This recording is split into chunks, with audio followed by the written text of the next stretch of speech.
Well, at the beginning of this year, a record 19 states raised their minimum wage, including New York, in an effort to establish livable wage standards and reflect the current economy. And WENY's Isabel Garcia took a deeper look into why states are taking this initiative and how the rates compare in New York and in Pennsylvania. She joins us now live in the studio with a special report. Nick, Renata, the federal minimum wage has remained stagnant since 2009 at $7.25 per hour. Now states are taking matters into their own hands, adjusting wages to reflect inflation and cost of living. The states are doing it one at a time because Congress has not done anything to act to bring the minimum wage up to current living standards. There's all across the country, you see movements in state capitals to try to get states to bring the minimum wage up to $15 an hour. New York's going to get there, but it's going to take a while. Minimum wage was first established to ensure businesses don't drive wages down in a highly competitive market, creating an ultimatum for the worker. If there was too many people wanting to work, if you had high unemployment, for example, employers could say, well, if you want a job at all, here, come work for me for $2 or $3 an hour. A minimum wage says, no, you can't do that. There has to be a certain amount that you pay in order to allow these people to survive. Joe Tegg is the general manager of Original Italian Pizza, which operates in both New York and Pennsylvania. He says one of the largest costs for business isn't employee payroll, but rather the training.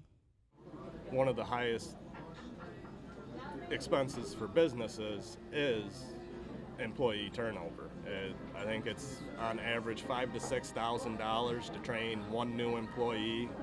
Economics professor Dr. Mariam Kahwar agrees that turnover is a high expense. She says raising the minimum wage will help maintain staff. It reduces labor turnover for a business. So if the employees don't leave frequently and they don't have to hire as frequently, it lowers costs for them. So that's actually a benefit for businesses. Joshua Cassidy is the owner of Rail House Restaurant and Tap Room in Waverly, New York, where the state minimum wage just increased to $9.70 per hour.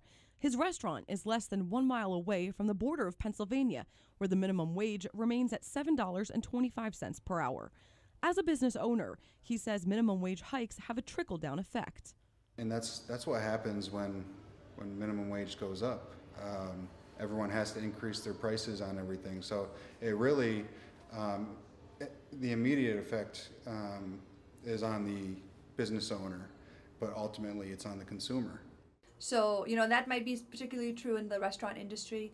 So you might see, slightly higher menu prices. Businesses typically aren't affected, because the portion of the costs that are borne by the minimum wage are much smaller in comparison to some of their other costs. Many studies show that, in fact, what happens is incremental increases in the minimum wage actually can have a positive impact on the economy and job growth, because what that does is it puts spending money in the pockets of people who before couldn't spend anything on anything other than basic life support.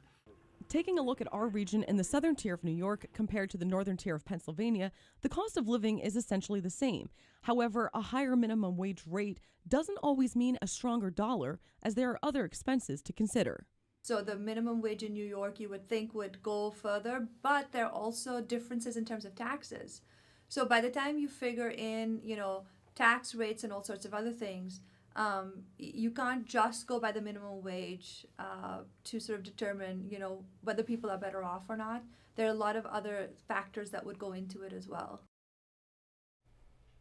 And just this week, Pennsylvania Governor Tom Wolf announced a proposal for the Commonwealth to raise its minimum wage from the current $7.25 per hour to $12 an hour. And that would be the nation's highest. Reporting in the studio, Isabel Garcia, WENY News.